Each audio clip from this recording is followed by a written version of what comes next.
Feast your eyes, everyone, because I've got in my hands the famed Samsung Galaxy Nexus for Verizon. What makes this phone really stand out is that it's the first phone on a US network to run Android's ice cream sandwich operating system. I'm Jessica Dalcourt for CNET, and here's your first look. So we've had the unlocked version of this phone in our clutches for about a month now, and they both run on a 1.2 gigahertz dual-core processor. They both take 1080p HD video, and they both have a 5 megapixel camera and a 1.3 megapixel front-facing camera.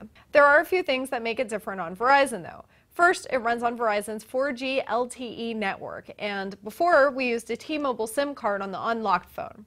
Second, this version has 1 gigabyte of RAM and 32 gigabytes of internal memory, where the unlocked version has only 16 gigabytes. Third, there are Verizon's apps pre-installed. And if you don't like those apps, then a new feature in Ice Cream Sandwich lets you hide the icons, but keep in mind that you still won't be able to completely uninstall any preloaded apps. Other than that, you're going to find the pure Google experience. So Ice Cream Sandwich, the pure Google experience, is the phone's real draw. The operating system adds a ton of new features, like a brand new interface for almost every app, a new menu button within the apps instead of the dedicated menu button down below, and the ability to drag and drop to create folders right on your screen. Plus, there's panorama in the camera app and some basic editing tools, and there's NFC technology and the ability to beam information from one compatible phone to another.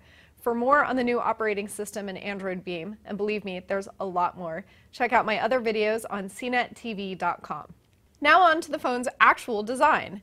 The hardware is known for its high-definition Super AMOLED display, and indeed it shows off really lush colors and a high amount of detail. The screen is a whopping 4.65 inches, but since the only controls are now part of the screen and not part of the bezel below the display, then the screen still essentially has the dimensions of a 4.5-inch screen that you're used to.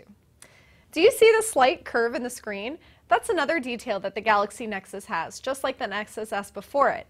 It's meant to hug your cheek better when you hold the phone to your ear, and while it is an interesting design feature, I have to say to me it doesn't make much of a perceptible difference when I'm actually using the phone.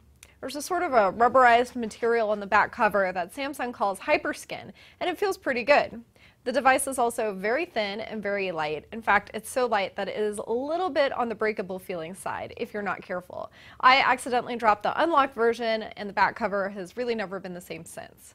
The phone, I should say, it's a little bit thicker. It's 0.2 of an inch thicker than the unlocked version, and that's to accommodate the LTE technology. For cameras, the Galaxy Nexus takes 5 megapixel shots, and while it does produce some good photos, it's also pretty clear that this is not Samsung's best camera out there. Colors were a little off in some photos, and other photos weren't as crisp as I wanted. Considering that there are other really great 8 megapixel Samsung cameras, like on the Galaxy S2 for example, this one here is a little bit of a disappointment. Still, it does take good shots overall, and there is the 1080p HD video. There's also that front-facing camera for video chats. Now, I did mention NFC on here, which means that Android Beam will work. Tapping your phone to pay for items is another main draw with NFC, but for unknown reasons, Verizon has ixnayed Google Wallet, so you can't pay with the phone using Google's own software solution, at least not yet anyway.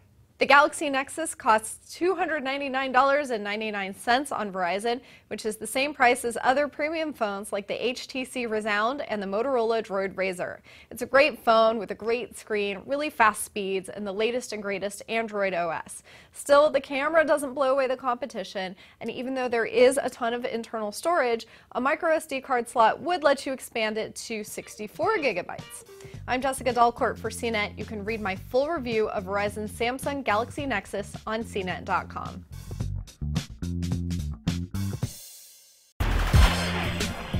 What's up, Brian Tong here, and if you want the scoop for all the good and bad inside the Apple world, then the only thing you should be watching is CNET's Apple Bite. I'll give you the latest news, rumors, tips, apps of the week, and even call out the bad apples. So watch it all at cnet.com/AppleBite, and I'll see you there.